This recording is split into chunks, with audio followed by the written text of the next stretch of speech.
അസ്സലാമു അലൈക്കും പ്രിയപ്പെട്ടവരെ. പരിശുദ്ധ പ്രവാചകർ മുഹമ്മദ് സ്വല്ലല്ലാഹു അലൈഹി വസല്ലമയുടെ തിരു ജന്മദിനത്തിൻ്റെ ഓർമ്മകൾ, അതിൻ്റെ ആഘോഷമാണ് ലോകമെമ്പാടും നടന്നുകൊണ്ടിരിക്കുന്നത്. പരിശുദ്ധ റബീഉൽ അവ്വൽ മാസം സമാഗതമാകുന്നതോടുകൂടി തന്നെ വിശ്വാസികളുടെ ഹൃദയത്തിൽ പരിശുദ്ധ നബി കരീം സ്വല്ലല്ലാഹു അലൈഹി വസല്ലമയുടെ തിരുവസന്തത്തെക്കുറിച്ചുള്ള ഓർമ്മകളും അതിനെ അയവിറക്കിക്കൊണ്ടുള്ള സന്തോഷകരമായ ആ മുഹൂർത്തങ്ങളുടെ പുനർവായനയുമാണ് നടന്നുകൊണ്ടിരിക്കുന്നത്. അതിൽ ചെറിയ കുട്ടികളെന്നോ മുതിർന്നവരെന്നോ പ്രായമായവരെന്നോ ഒന്നുള്ള വ്യത്യാസമില്ല, സ്ത്രീ പുരുഷ വ്യത്യാസമില്ലാതെ വിശ്വാസികൾ ഓരോരുത്തരും ആ കടന്നുവരവിൽ മുഴുകിക്കൊണ്ടിരിക്കുന്നു. അത് ലോകത്തുണ്ടാക്കിയിട്ടുള്ള വലിയ മാറ്റങ്ങൾ അത്ഭുതത്തോടെയാണ് ലോകം അത് വിട്ടുനോക്കിക്കൊണ്ടിരിക്കുന്നത്. ഒന്നാമത് റസൂൽ സല്ലല്ലാഹു അലൈഹി വസല്ലമയുടെ തിരു ആഗമനം അത് ഏതെങ്കിലും ഒരു പ്രത്യേക സമൂഹത്തിനോ ഒരു പ്രത്യേക കാലഘട്ടത്തിനോ മാത്രമല്ല, എല്ലാ മനുഷ്യർക്കും അവരിലേക്കൊക്കെയാണ് ആ സന്ദേശത്തെ ലോകം എത്തിച്ച് കൊടുത്തിട്ടുള്ളത്. അർസൽനാക റഹ്മത്തൽ ലിൽ ആലമീൻ എന്ന് ഖുർആൻ പ്രഖ്യാപിക്കുന്നതിൻ്റെ ഒരു ഭാഷാർത്ഥത്തിലൂടെയല്ല നമ്മൾ കടന്നു പോകേണ്ടത്. മറിച്ച് ആ പ്രഖ്യാപനം അത് ലോകാവസാനം വരെ എല്ലാ സമൂഹങ്ങളിലേക്കും അയക്കപ്പെട്ട ഒരു തിരുദൂതരെക്കുറിച്ചുള്ള പ്രഖ്യാപനമാണ്. അപ്പോൾ അള്ളാഹു, അവൻ്റെ വിശ്വാസം, ദൈവത്തിലുള്ള വിശ്വാസം എല്ലാവർക്കും ഉണ്ടാവും. ദൈവത്തിൽ വിശ്വസിക്കണമെങ്കിൽ പ്രത്യേകമായിട്ട് ആരെങ്കിലും ഒന്ന് പറയണം എന്നില്ലല്ലോ. കാരണം നമ്മുടെ സാമൂഹിക ജീവിതയുടെ അവസ്ഥയിൽ അന്യോന്യം എല്ലാവർക്കും ദൈവികമായിട്ടുള്ള വിശ്വാസമൊക്കെ ഉണ്ടാവും. പക്ഷേ ദൈവത്തെ അടുത്തറിയുവാനാണ് അള്ളാഹു പ്രവാചകന്മാരെ നിയോഗിച്ചിട്ടുള്ളത്. പ്രവാചകന്മാരിലൂടെയാണ് അള്ളാഹുവിനെ കൂടുതൽ അറിയുവാൻ സമൂഹത്തിന് സാധിക്കുക. ആ പ്രവാചകന്മാരെ അള്ളാഹു തിരഞ്ഞെടുത്തത് മനുഷ്യരിൽ നിന്ന് തന്നെയാണ്, അല്ലാതെ അമാനുഷ്യരായിട്ടുള്ള ആളുകളിൽ നിന്നല്ല, മനുഷ്യരിൽ നിന്ന് തന്നെ തിരഞ്ഞെടുത്തു. പക്ഷേ അമാനുഷികമായിട്ടുള്ള കഴിവുകൾ പ്രവാചകന്മാർക്ക് അള്ളാഹു നൽകിയിട്ടുണ്ട്. കാരണം അവർക്ക് പലയിടത്തും പല സമയങ്ങളിലും പലരോടും അവർക്ക് സംവദിക്കേണ്ടി വരും, പലരോടും അവർക്ക് സംഭാഷണങ്ങൾ നടത്തേണ്ടി വരും, പല പ്രശ്നങ്ങളെക്കുറിച്ചും സമൂഹത്തെ അവർക്ക് ബോധ്യപ്പെടുത്തേണ്ടി വരും.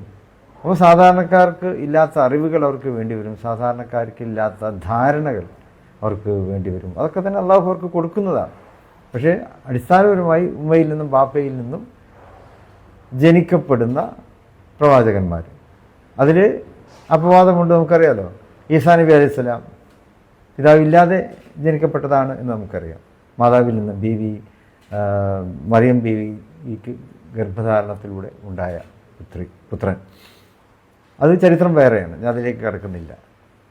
അതേ സമയത്ത് മറ്റ് പ്രവാചകന്മാരെല്ലാവരും ഉമ്മയും ബാപ്പയും ഒക്കെ ഉള്ളവർ തന്നെയാണ്. അപ്പോൾ ഈ മനുഷ്യരിൽ തന്നെ അള്ളാഹു തിരഞ്ഞെടുത്ത് പക്ഷേ അന്മാനുഷികമായിട്ടുള്ള കഴിവുകൾ അവർക്ക് കൊടുത്തു. അള്ളാഹു പ്രത്യേകമായി അവർക്ക് അറിവുകൾ അവൻ്റെ ദൂതർ മലാക്കുമാർ മുഖേന ജിബ്രീൽ അലൈഹിസ്സലാം എന്ന മുഖറബായ മലക്ക് മുഖേനയാണ് പ്രവാചകന്മാർക്ക് അള്ളാഹു ആ വഹയിലൂടെയാണ് കാര്യങ്ങൾ എത്തിച്ചു കൊടുക്കുന്നത്. അപ്പോൾ ആ അറിവുകളിലൂടെ അള്ളാഹുവിനെ കൂടുതൽ മനസ്സിലാക്കുവാൻ വിശ്വാസികൾക്ക് അല്ലെങ്കിൽ മനുഷ്യർക്ക് സാധിക്കുന്നു. വിശ്വാസം ഉള്ളവരും ഇല്ലാത്തവരൊക്കെ തന്നെ വിശുദ്ധ പ്രവാചകർ സല്ലല്ലാഹു അലൈഹി വസല്ലമയുടെ അധ്യാപനങ്ങളെ വായിക്കുന്നവരുണ്ട്, മനസ്സിലാക്കുന്നവരുണ്ട്, കേൾക്കുന്നവരുണ്ട്. അതിലൂടെയൊക്കെ തന്നെ അള്ളാഹുവിനെ അവർക്ക് മനസ്സിലാക്കാൻ പറ്റുന്നു. ആ അറിവിലൂടെ വിശ്വാസത്തിലേക്കും അവർക്കൊക്കെ കടന്നു വരുവാനും സാധിച്ചിട്ടുണ്ട് എന്നുള്ളതിനും ചരിത്രം സാക്ഷിയാണ്. ചിന്തയും ബുദ്ധിയും ഉള്ളവരാണല്ലോ മനുഷ്യർ. അപ്പോൾ ആ ചിന്തയും ബുദ്ധിയും നന്മയുടെ മാർഗത്തിലൂടെ അത് വിവേചിച്ചറിഞ്ഞുകൊണ്ട് മുന്നോട്ട് പോകണം. അപ്പോൾ ആ നന്മയുടെ മാർഗം ഏത് എന്ന് ജീവിച്ച് കാണിച്ചു തന്നവരാണ് പ്രവാചകന്മാർ. ആയിരക്കണക്കായ ലക്ഷക്കണക്കായ പ്രവാചകന്മാരെ ലോകത്ത് നിയോഗിക്കപ്പെട്ടിട്ടുണ്ട്. അതിലേറ്റവും അന്ത്യപ്രവാചകരായ മുഹമ്മദ് സ്വല്ലല്ലാഹു അലൈഹി വസല്ലം അവരുടെയൊക്കെ നേതാവാണ്. ആ മുർസലീങ്ങളുടെയൊക്കെ തന്നെ നേതാവാണ്, മനുഷ്യരാശിയുടെ നേതാവാണ്. അള്ളാഹുവിൻ്റെ സൃഷ്ടികളിൽ ഏറ്റവും പരമോന്നതമായിട്ടുള്ള സ്ഥാനം അലങ്കരിക്കുന്നവരാണ് വിശുദ്ധ പ്രവാചകൻ മുഹമ്മദ് സല്ലല്ലാഹു അലൈഹി വസല്ലം. അവിടുന്ന് ലോകത്തിന് നൽകിയിട്ടുള്ള അറിവുകളിലൂടെയാണ് ഇന്ന് ലോകം വാസ്തവത്തിൽ സഞ്ചരിച്ചു കൊണ്ടിരിക്കുന്നത്. ഇന്നത്തെ ശാസ്ത്രം വളർന്നതിലൂടെയാണ്. ചരിത്രപരമായിട്ടുള്ള പശ്ചാത്തലങ്ങളിലൂടെ ജനങ്ങൾക്ക് അറിവ് നേടുവാൻ കഴിഞ്ഞിട്ടുള്ളത് വിശുദ്ധ പ്രവാചകൻ സല്ലല്ലാഹു അലൈഹി വസല്ലം നമുക്ക് ഓതിത്തന്ന, കേൾപ്പിച്ചു തന്ന ഖുർആൻ ആയത്തുകൾ, അതിൻ്റെ വിശദീകരണമായി, അതിൻ്റെ വ്യാഖ്യാനമായി അവിടുന്ന് നമുക്ക് മുമ്പിൽ അവതരിപ്പിച്ചു തന്ന അവിടുത്തെ ജീവിതം, ഇതിലൂടെയൊക്കെയാണ് മനുഷ്യ സമൂഹത്തിന് അറിവുകൾ വർദ്ധിപ്പിക്കുവാനും കൂടുതൽ അറിവുകളിലേക്ക് സഞ്ചരിച്ച് എത്തുവാനും സാധിച്ചിട്ടുള്ളത്. ഇങ്ങനെയൊക്കെയാണെങ്കിലും ഒരു വിധത്തിലുള്ള അഹങ്കാരമോ അഹംഭാവമോ ഒന്നും തന്നെ നബി സല്ലല്ലാഹു അലൈഹി വസല്ലമയുടെ ജീവിതത്തിൽ നമുക്ക് കാണുവാൻ കഴിഞ്ഞിട്ടില്ല. അവിടുന്ന് ഉത്തമ സ്വഭാവത്തിൻ്റെ ഉടമയായിട്ടാണ് പരിശുദ്ധ ഖുർആൻ തന്നെ നബി കരീം സല്ലല്ലാഹു അലൈഹി വസല്ലമയെ വിശേഷിപ്പിച്ചു കൊണ്ടിരിക്കുന്നത്. ആ ഉത്തമ സ്വഭാവം, ഉസ്വത്തുൻ ഹസന എന്നുള്ള ആ ഒരു വലിയ സ്വഭാവ സവിശേഷത, അത് ലോകത്തിന് മനസ്സിലാക്കുവാൻ കഴിഞ്ഞിട്ടുണ്ട്. ആ സ്വഭാവ സവിശേഷത ഉൾക്കൊള്ളുവാൻ അന്ന് ആ കാലത്ത് തന്നെ ലോകത്തിൻ്റെ പല ഭാഗങ്ങളിൽ നിന്നും അറേബ്യയിലേക്ക് മറ്റുള്ളവർ വരാറുണ്ടായിരുന്നു എന്നുള്ളതാണ്. യഥാർത്ഥ മനുഷ്യ സ്വഭാവം എന്താണ്, യഥാർത്ഥ മനുഷ്യ സംസ്കാരം എന്താണ്, ഇതൊക്കെ പഠിക്കുന്നതിന് വേണ്ടി. ഇന്നത്തെ പോലെ സംവിധാനങ്ങളും ഒക്കെ കുറഞ്ഞ ആ കാലത്ത് അന്ന് ലഭിക്കാവുന്ന രീതിയിൽ, അന്നിപ്പോൾ ഒരുപാട് ദൂരങ്ങൾ സഞ്ചരിച്ചുകൊണ്ടാണല്ലോ മക്കയിലും മദീനയിലും ഒക്കെ എത്തേണ്ടിയിരുന്നത്. പ്രത്യേകിച്ച് നബി സല്ലല്ലാഹു അലൈഹി വസല്ലം അവിടുത്തെ പ്രവാചകത്വ ജീവിതത്തിന് ശേഷം മദീനയിലാണ് അവിടുത്തെ ജീവിതം ഉണ്ടായിട്ടുള്ളത്. കൂടുതൽ സമയം മക്കം ഫത്ഹിൻ്റെ വരെ ആ സുദീർഘമായിട്ടുള്ള കാലഘട്ടം മദീനയിൽ തന്നെയാണ് അവിടുന്ന് ചിലവഴിച്ചിട്ടുള്ളത്. അപ്പോൾ മദീനയിൽ വന്നുകൊണ്ട് മറ്റുള്ള പ്രദേശങ്ങളിലെ ആളുകൾ, മനുഷ്യർ നബി സല്ലല്ലാഹു അലൈഹി വസല്ലം മനസ്സിലാക്കാൻ ശ്രമിക്കുകയും അവരൊക്കെ തന്നെ ആ പരീക്ഷണങ്ങളിൽ വിജയിക്കുകയുമാണ് ചെയ്തിട്ടുള്ളത് എന്നുള്ളതാണ്. സല്ലല്ലാഹു അലൈഹി വസല്ലമയെ പരീക്ഷിക്കാൻ വേണ്ടി വന്നവരൊക്കെ ഉണ്ട്. അതായത് നബി സല്ലല്ലാഹു അലൈഹി വസല്ലം സ്വഭാവത്തിൻ്റെ സവിശേഷത മനസ്സിലാക്കാൻ, അവരെന്താണോ നബി സല്ലല്ലാഹു അലൈഹി വസല്ലമയിൽ നിന്ന് പ്രതീക്ഷിച്ചത് അതൊക്കെ അവർക്ക് ലഭിച്ചു എന്നുള്ളതാണ്. അവിടുന്ന് ഏറ്റവും നല്ല സത്യസന്ധനായിരുന്നു, ഏറ്റവും നല്ല വിശ്വസ്തനായിരുന്നു, ഏറ്റവും നല്ല സ്വഭാവത്തിന് ഉടമയായിരുന്നു, ജീവകാരുണ്യത്തിൻ്റെ മഹൽ വ്യക്തിത്വമായിരുന്നു, മനുഷ്യ സ്നേഹത്തിൻ്റെ മികച്ച ഉദാഹരണമായിരുന്നു. ഈ കാര്യങ്ങളൊക്കെ മനസ്സിലാക്കുവാൻ നബി സല്ലല്ലാഹു അലൈഹി വസല്ലമയോടൊപ്പം ചിലവഴിക്കപ്പെട്ട നിമിഷങ്ങളിലൂടെ അവർക്ക് ഒക്കെ സാധിച്ചിട്ടുണ്ട്. അവർക്ക് മനസ്സിലാക്കിയ ഏറ്റവും വലിയ വസ്തുത എന്താണ്? ഒരു വിവേചനവുമില്ലാതെ സമൂഹത്തോട് ഇടപഴകുക എന്നുള്ള, അറബി എന്നോ അനറബി എന്നോ കറുത്തവനെന്നോ വെളുത്തവനെന്നോ ഒന്നുള്ള അതൊന്നൊരു മേൽക്കോയ്മയുടെ അടിസ്ഥാനമല്ല എന്ന അവിടുത്തെ പ്രഖ്യാപനം. അത് ആ ജീവിതത്തിലൂടെ അവർക്കൊക്കെ മനസ്സിലാക്കുവാൻ കഴിഞ്ഞു. ബിലാൽ റളിയല്ലാഹു അൻഹുവിൻ്റെ ചരിത്രം അതാണല്ലോ.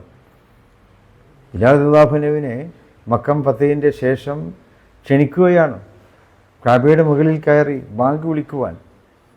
വിജയപ്രഖ്യാപനം. ഖുറൈശികൾക്കെതിരെ പതിറ്റാണ്ടുകൾ അവർ നബി സല്ലല്ലാഹു അലൈഹി വസല്ലമയെ അകറ്റി നിർത്തി. എന്നാൽ മക്കയിലേക്ക് തിരിച്ചു വരുവാൻ കഴിഞ്ഞു. ഖുറൈശികൾ കീഴ്പ്പെടുത്തിക്കൊണ്ട് ഇസ്ലാമിൻ്റെ ആ ഏകത്വത്തിൻ്റെ, തൗഹീദിൻ്റെ വിജയം അത് മക്കയിൽ പ്രഖ്യാപിക്കാൻ നബി കരീം സല്ലല്ലാഹു അലൈഹി വസല്ലം തിരഞ്ഞെടുത്തത് ആരെയാണ്? വിശ്വാസികളിൽപ്പെട്ട വലിയ വലിയ മഹത്തുക്കളുണ്ടായിരുന്നു. വലിയ വലിയ തറവാട്ടും സ്വത്തും സമ്പത്തും ഒക്കെയുള്ള ആളുകളുണ്ടായിരുന്നു. പക്ഷേ കറുത്ത നീഗ്രോക്കാരനായ ബിലാൽ റളിയല്ലാഹു അൻഹുവിനെയാണ് നബി സല്ലല്ലാഹു അലൈഹി വസല്ലം തിരഞ്ഞെടുത്തത്. ബിലാൽ തന്നെ അന്ധാളിച്ചു പോയി എന്നാണ് പറയുന്നത്. അദ്ദേഹത്തിന് തന്നെ വിശ്വസിക്കുവാൻ കഴിയുന്നില്ല. എന്താണ് പ്രവാചകൻ എന്നോട് ഇങ്ങനെ കൽപ്പിക്കുന്നത് എന്ന് ബിലാൽ റളിയല്ലാഹു അൻഹു തന്നെ അത്ഭുതമായി. മറ്റുള്ളവർക്കും അത്ഭുതമായി. പക്ഷേ അത് ലോകത്തിന് വലിയ സന്ദേശമാണ്. അറബിയെന്നോ അനറബിയെന്നോ കറുത്തവനെന്നോ വെളുത്തവനെന്നോ ഉടമയെന്നോ തൊഴിലാളിയെന്നോ വ്യത്യാസമില്ലാതെ മനുഷ്യ സമൂഹത്തിൻ്റെ മഹത്വത്തെയാണ് അതിലൂടെയൊക്കെ തന്നെ നബി കരീം സല്ലല്ലാഹു അലൈഹി വസല്ലം ഉദ്ഘോഷിച്ചത്. ആ ബിലാൽ റളിയല്ലാഹു അൻഹു അറബികളുടെ നേതാവായി മാറി എന്നുള്ളതാണ്. ഉമർ റളിയല്ലാഹു അൻഹു പോലും ബിലാലിനെ യാ സയ്യിദി എന്നാണ് അഭിസംബോധന ചെയ്തിരുന്നത്. ഉമർ ഒരിക്കലും ആരായിരുന്നു? എല്ലാ പ്രതാപങ്ങളുടെയും വലിയ ഒരാളായിരുന്നല്ലോ ഉമർ റളിയല്ലാഹു അൻഹു. പക്ഷേ ബിലാൽ എന്ന നീഗ്രോ വംശജൻ ഇസ്ലാമിലേക്ക് കടന്നു വന്നു. ബിലാൽ റളിയല്ലാഹു അൻഹുവിനോട് പ്രവാചകർ സല്ലല്ലാഹു അലൈഹി വസല്ലം ഇസ്ലാമും കാണിച്ച ആ വലിയ മനുഷ്യത്വത്തോടെയുള്ള പെരുമാറ്റങ്ങൾ, ആ പെരുമാറ്റം ഉമർ റളിയല്ലാഹുവിൽ പോലും അത് മാറ്റമുണ്ടാക്കി. ഉമർ യാ സയ്യിദി എന്നാണ് ഉമർ റളിയല്ലാഹുവിന് മാത്രമല്ല അതേപോലെയുള്ള ഖുറൈശി പ്രമുഖന്മാരെല്ലാം തന്നെ യാ സയ്യിദി എന്നാണ് ബിലാൽ റളിയല്ലാഹുവിനെ അഭിസംബോധന ചെയ്തിരുന്നത്. ആ നിരക്ക് മനുഷ്യത്വത്തിൻ്റെ മഹത്വം ഊന്നിപ്പറഞ്ഞ മഹത്തായ പ്രത്യയശാസ്ത്രത്തെ ലോകത്തിന് പരിചയപ്പെടുത്തി കൊടുത്തിട്ടുള്ളവരാണ് പരിശുദ്ധ പ്രവാചകൻ മുഹമ്മദ് സ്വല്ലല്ലാഹു അലൈഹി വസല്ലം. അത് ഇന്നത്തെ കാലത്ത് അതേറെ പ്രസക്തമാണ്. ഇപ്പോൾ ഭരണാധികാരികൾ മനുഷ്യനെ വിഭജിക്കുകയാണല്ലോ. ജാതിയുടെയും മതത്തിൻ്റെയും ഭാഷയുടെയും ദേശത്തിൻ്റെയും വർണ്ണത്തിൻ്റെയും ഒക്കെ പേരിൽ മനുഷ്യരെ വിഭജിക്കുന്ന ഈ കാലത്ത് നബി സല്ലല്ലാഹു അലൈഹി വസല്ലം മനുഷ്യനെ യോജിപ്പിക്കുന്ന, ഏകീകരിപ്പിക്കുന്ന അവിടുത്തെ ആ സന്ദേശത്തിൻ്റെ പ്രാധാന്യമാണ് നമുക്ക് ഈ നബിദിനത്തിലും ലോകത്തോട് വളരെ തന്മയത്വത്തോടെ തന്നെ അവതരിപ്പിക്കുവാനുള്ളത്. എല്ലാവിധ തിന്മകൾക്കെതിരെയും അവിടെ നമുക്ക് പ്രേരണ നൽകി, നമുക്ക് കൽപ്പനകൾ നൽകി, സന്ദേശങ്ങൾ നൽകി. മദ്യം, ചൂതാട്ടം, പലിശ തുടങ്ങിയിട്ടുള്ള കാര്യങ്ങൾ, അതുപോലെ തന്നെ അസാൻമാർഗികമായിട്ടുള്ള ജീവിതത്തിന് എതിരെയുള്ള കാര്യം, ആ കാര്യങ്ങളെക്കുറിച്ചൊക്കെ നമ്മളെ ബോധവൽക്കരിച്ചു എന്നുള്ളതാണ്. സമൂഹത്തെ നല്ല മനസ്സോടെ ജീവിക്കാനുള്ള സന്ദേശങ്ങൾ, എല്ലാ തിന്മകളെയും ഇല്ലാതാക്കാനുള്ള സന്ദേശങ്ങൾ അത് നബി കരീം സല്ലല്ലാഹു അലൈഹി വസല്ലമയുടെ ജീവിതത്തിലൂടെ നമുക്ക് നൽകുകയുണ്ടായി. ഒരു കാലത്ത് തിന്മയുടെ ഉപാസകരായിരുന്നു ജാഹിലിയ കാലഘട്ടം എന്ന് ചരിത്രം വിശേഷിപ്പിച്ച ആ കാലഘട്ടം. തിന്മയെ ഉപാസിച്ചിരുന്ന ഒരു ജനതയാണ് ഉണ്ടായിരുന്നത്. പക്ഷേ ആ ജനതയെ മാറ്റിയെടുത്തു എന്നുള്ളതാണല്ലോ. മദ്യപിച്ചിരുന്നവർ പിന്നെ ആ മദ്യത്തിൻ്റെ വലിയ ശേഖരത്തെ തന്നെ അവർ ഒഴുക്കിക്കളഞ്ഞു എന്നുള്ളതാണ്. നബി സല്ലല്ലാഹു അലൈഹി വസല്ലമയുടെ ആ തിരു സന്ദേശത്തിൻ്റെ പ്രാധാന്യം ഉൾക്കൊണ്ടുകൊണ്ട് മനസ്സുകൊണ്ട് തന്നെ അവർ മദ്യത്തെ വെറുത്തുകൊണ്ട്, അതുപോലെ തന്നെ ജീവിതത്തിലെ എല്ലാ തിന്മകളെയും അകറ്റി നിർത്തിക്കൊണ്ടുള്ള ഒരു ജീവിതത്തെ ഏറ്റവും മാതൃകാപരമായിട്ടുള്ള ഒരു ഉമ്മത്ത്, ഖൈർ ഉമ്മത്ത് ആയി, ഏറ്റവും നന്മ നിറഞ്ഞ ഒരു സമൂഹമായി ലോക ചരിത്രത്തിൽ നബി കരീം സല്ലല്ലാഹു അലൈഹി വസല്ലമയുടെ അനുയായികൾ നിറഞ്ഞു നിൽക്കുന്നു എന്നുള്ളത് ആ തിരു സന്ദേശം അവരിലൊക്കെ ഉണ്ടാക്കിയിട്ടുള്ള വലിയ മാറ്റത്തെയാണ്. ഈ സുദിനത്തിലും നമുക്ക് മാതൃകയാക്കേണ്ടത് തന്നെ നമ്മുടെ ചരിത്രത്തിലേക്ക് തിരിഞ്ഞു നോക്കുക. ഖുർആനും ചരിത്രത്തിലേക്ക് നമ്മളോട് തിരിഞ്ഞു നോക്കുവാൻ കൽപ്പിക്കുന്നുണ്ട്. പരിശുദ്ധരായിട്ടുള്ള പ്രവാചകന്മാരുടെ വിവിധ ജീവിത ശൈലികളെക്കുറിച്ച് ഖുർആൻ നമുക്ക് പറഞ്ഞു തരുന്നുണ്ട്. പക്ഷെ അവരൊക്കെ തന്നെ ആത്യന്തികമായി നിലയുറപ്പിച്ചത് സത്യത്തിൻ്റെ മാർഗത്തിലായിരുന്നു. തിന്മകൾക്കെതിരെ ശക്തമായ പ്രതിരോധമാണ് ആ പ്രവാചകന്മാരെല്ലാവരും നമുക്ക് കാണിച്ചു തന്നത്. അപ്പോൾ ആ ചരിത്രങ്ങളെക്കുറിച്ച് ഓർമ്മിക്കുന്നതിനുള്ള ഒരു വലിയ സന്ദർഭം കൂടിയായിട്ട് നമ്മൾ ഈ നബിദിനത്തിൻ്റെ ഈ നല്ല ദിനത്തെ അതിനെ മാറ്റിയെടുക്കേണ്ടതുണ്ട്. നബി സല്ലല്ലാഹു അലൈഹി വസല്ലം തിരുവസന്തമാണ്. വാസ്തവത്തിൽ തീരാവസന്തമായിട്ടാണ് നമ്മളതിനെ കൊണ്ടാടേണ്ടത്. മനുഷ്യ ജീവിതത്തിലെ തീരാവസന്തമായിട്ട് നബി സല്ലല്ലാഹു അലൈഹി വസല്ലമയുടെ ആ ജീവിതത്തെക്കുറിച്ചുള്ള ഓർമ്മകൾ നമ്മളെ മാറ്റിയെടുക്കേണ്ടതുണ്ട്. നല്ല മനുഷ്യനായിട്ട് കാണുക എന്നുള്ളതാണ് ആദ്യമായിട്ട് നമ്മൾ ചെയ്യേണ്ടതാണ്. ഞാൻ മാത്രമാണ് മനുഷ്യൻ, ബാക്കിയുള്ളവരൊന്നും മനുഷ്യനല്ല എന്നുള്ള ചിന്ത മാറ്റിവെച്ച് എല്ലാവരും മനുഷ്യരാണ്, ഓരോരുത്തർക്കും അവകാശമുണ്ട്. നബി സല്ലല്ലാഹു അലൈഹി വസല്ലമയുടെ മനുഷ്യാവകാശ പ്രഖ്യാപനം അത് ഇന്നും ലോകത്തിന് അത്ഭുതമാണ്. ഇതിപ്പോൾ ഹ്യൂമൻ റൈറ്റ്സിനെ കുറിച്ച് എല്ലാ ലോക രാജ്യങ്ങളും വളരെ വാചാലമാകുന്ന ഒരു കാലമാണുള്ളത്. ഹ്യൂമൻ റൈറ്റ്സിനെ കുറിച്ച് വാചാലമാകും. ഇപ്പോൾ അമേരിക്കയൊക്കെ ഹ്യൂമൻ റൈറ്റ്സിനെ കുറിച്ച് വാചാലമാകാറുണ്ട്. പക്ഷേ അവരിപ്പോൾ ചെയ്തുകൊണ്ടിരിക്കുന്ന കിരാതമായിട്ടുള്ള കാര്യങ്ങളാണ് എല്ലാ മനുഷ്യാവകാശങ്ങളെയും ഹനിക്കുക, ഇല്ലാതാക്കുക എന്നുള്ളതാണല്ലോ അമേരിക്കയെ പോലെയുള്ള വലിയ രാജ്യങ്ങളൊക്കെ നടത്തിക്കൊണ്ടിരിക്കുന്നത്. ഇപ്പോഴുള്ള ഗൾഫിൽ നടന്നുകൊണ്ടിരുന്ന ഇസ്രായേലിനെ ഉപയോഗിച്ചൊക്കെ ചെയ്യുന്നത് മനുഷ്യാവകാശത്തെ നിഗ്രഹിക്കുന്ന ഒരു കാലത്താണ് ഇന്നും. നബി സല്ലല്ലാഹു അലൈഹി വസല്ലം നൂറ്റാണ്ടുകൾക്ക് മുമ്പ് പ്രഖ്യാപിച്ചിട്ടുള്ള മനുഷ്യാവകാശ പ്രഖ്യാപനത്തിൻ്റെ ഒരു മനുഷ്യൻ്റെ വിശ്വാസം, അവൻ്റെ രക്തം, അവൻ്റെ സമ്പത്ത്, അവൻ്റെ ധനം, ഇതൊക്കെ തന്നെ ഏറ്റവും പവിത്രമാണ് എന്ന് അന്യോന്യം മനസ്സിലാക്കുക എന്നുള്ളതാണ്. അതിനൊക്കെ അവഹേളിക്കാനോ അതിനെ പ്രഹരിക്കുവാനോ ഒരാൾക്കും അവകാശമില്ല എന്നുള്ള സന്ദേശമാണ് പരിശുദ്ധ പ്രവാചകൻ സല്ലല്ലാഹു അലൈഹി വസല്ലം നമുക്ക് നൽകിയിട്ടുള്ളത്. അങ്ങനെ മനുഷ്യനായി കാണുക എന്നുള്ള ആ വലിയ സന്ദേശം, മറ്റുള്ളവരുടെ അവകാശങ്ങളെ നമ്മൾ മാനിക്കേണ്ടതുണ്ട് എന്നുള്ള സന്ദേശം, ദുർബലനെ കൈപ്പിടിക്കുക എന്നുള്ള സന്ദേശം. ഇന്നത്തെ കാലത്തൊക്കെ നമുക്കറിയാം, എല്ലാവർക്കും ഇന്നിപ്പോൾ ഒരു ഭാഗത്ത് കുന്നുകൂട്ടപ്പെടുന്ന സമ്പത്ത്, വേറൊരു ഭാഗത്ത് ഇല്ലായ്മയുടെയും വല്ലായ്മയുടെയും പട്ടിണിയുടെയും വറുതിയുടെയും ഏറെ വേദന അനുഭവിക്കുന്ന ആളുകൾ, ആ ദുർബല സമൂഹത്തിൻ്റെ കൈപിടിക്കുക എന്നുള്ളത് അത് ഏറ്റവും പ്രസക്തമാണ്. പരിശുദ്ധ പ്രവാചകൻ സ്വല്ലല്ലാഹു അലൈഹി വസല്ലം നമുക്ക് കാണിച്ചു തന്നിട്ടുള്ള മാതൃകയാണ്. അനാഥരെ സംരക്ഷിച്ചുകൊണ്ട്, അഗതികളെ സംരക്ഷിച്ചുകൊണ്ട്, മിസ്കീന്മാരെയും ഫക്കീർമാരെയൊക്കെ സംരക്ഷിച്ചുകൊണ്ടുള്ള നബി സ്വല്ലല്ലാഹു അലൈഹി വസല്ലമയുടെ തിരുജീവിതത്തിൻ്റെ സന്ദേശം അതൊക്കെ തന്നെ ഈ കാലത്തും നമ്മളെ ഏറെ അതൊക്കെ തന്നെ ഓർമ്മപ്പെടുത്തുന്നുണ്ട് എന്നുള്ളതും ഈ ദിവസത്തിൻ്റെ പ്രത്യേകതകളാണ്. വ്യത്യസ്തതകൾക്കിടയിലും സ്നേഹത്തോടെയും ബഹുമാനത്തോടെയും ജീവിക്കുക എന്നുള്ളതാണ്. വ്യത്യാസങ്ങളെ അംഗീകരിച്ചുകൊണ്ട്, പരസ്പരം സ്നേഹിച്ചും സഹകരിച്ചും, പരസ്പരം ഉൾക്കൊണ്ടുകൊണ്ടും, പരസ്പരം ബഹുമാനം പങ്കുവെച്ചുകൊണ്ടും ജീവിക്കുവാനുള്ള സന്ദേശമാണ് വിശുദ്ധ പ്രവാചകൻ സ്വല്ലല്ലാഹു അലൈഹി വസല്ലം നമുക്ക് നൽകിയിട്ടുള്ളത് എന്നുകൂടി ഈ ദിവസത്തിൽ നമ്മളെല്ലാവരും ഓർമ്മപ്പെടുത്തിക്കൊണ്ട് എല്ലാവർക്കും എൻ്റെ ഹൃദ്യമായ നബിദിന ആശംസകൾ നേരുന്നു. പരിശുദ്ധ പ്രവാചകൻ സ്വല്ലല്ലാഹു അലൈഹി വസല്ലമയുടെ സിദ്ദീഖീങ്ങളുടെയും സ്വാലിഹീങ്ങളുടെയും ഒക്കെ കൂടെ വിശുദ്ധ ജന്നാത്തുൽ ഫിർദൗസിൽ അള്ളാഹു നാം ഏവരെയും ഒരുമിച്ച് കൂട്ടുമാറാകട്ടെ എന്ന് പ്രാർത്ഥിക്കുന്നു.